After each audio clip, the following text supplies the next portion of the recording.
গেল আগস্টে ঢাকাসহ দক্ষিণ এশিয়ার ৫ দেশে সফরে আসার কথা ছিল ইতালি প্রধানমন্ত্রী জর্জিয়া মেলোনির। তবে রাশিয়া ইউক্রেন যুদ্ধ পরিস্থিতির কারণে শেষ মুহূর্তে স্থগিত হয় প্রত্যাশিত সফর। সপ্তাহ দুয়েক আগে ইতালি রাষ্ট্রদূত জানিয়েছিলেন ডিসেম্বরের শেষ দিকে হতে পারে সেই সফর, কিন্তু শেষ পর্যন্ত আবারও বাতিল হল মেলোনির সফর। Bangladesh institute of international and strategic স্টাডিজের আয়োজনে দুদেশের সম্পর্ক নিয়ে লেকচার সিরিজে দেয়া বক্তব্যে বিষয়টি নিশ্চিত করেন ঢাকায় নিযুক্ত ইতালির রাষ্ট্রদূত। ইতালি প্রধানমন্ত্রীর ঢাকা সফর এবছর হওয়ার সম্ভাবনা নেই, তবে তিনি ঢাকায় আসার ব্যাপারে খুবই আগ্রহী। আশা করছি নিকটতম সুবিধাজনক সময়ে তিনি আসবেন।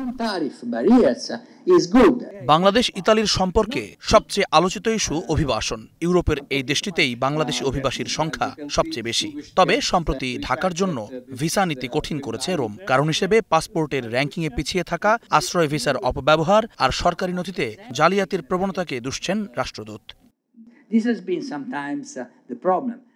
বিশ্ব র্যাঙ্কিংয়ে বাংলাদেশের পাসপোর্ট অনেক নিচে, যে কারণে স্বাভাবিক প্রক্রিয়ায় অভিবাসনের সম্ভাবনা অনেক কম। তাই তারা অবৈধভাবে গিয়ে অ্যাসাইলাম ভিসার জন্য আবেদন করে, অথচ তাদের নামে দেশে কোনো মামলা নেই বা কোনো হুমকিও নেই। এটা আমাদের অ্যাসাইলাম প্রক্রিয়ার অপব্যবহার। এটার কারণে যারা বৈধভাবে আবেদন করছে তারাও ভুক্তভোগী হচ্ছে।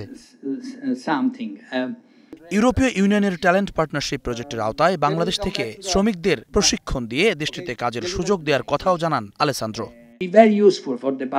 ইউরোপীয় ইউনিয়ন ট্যালেন্ট পার্টনারশিপ প্রজেক্টের আওতায় প্রশিক্ষণের মাধ্যমে বাংলাদেশের শ্রমিকদের মানোন্নয়ন করে কাজের সুযোগ তৈরি করতে আগ্রহী ইতালি।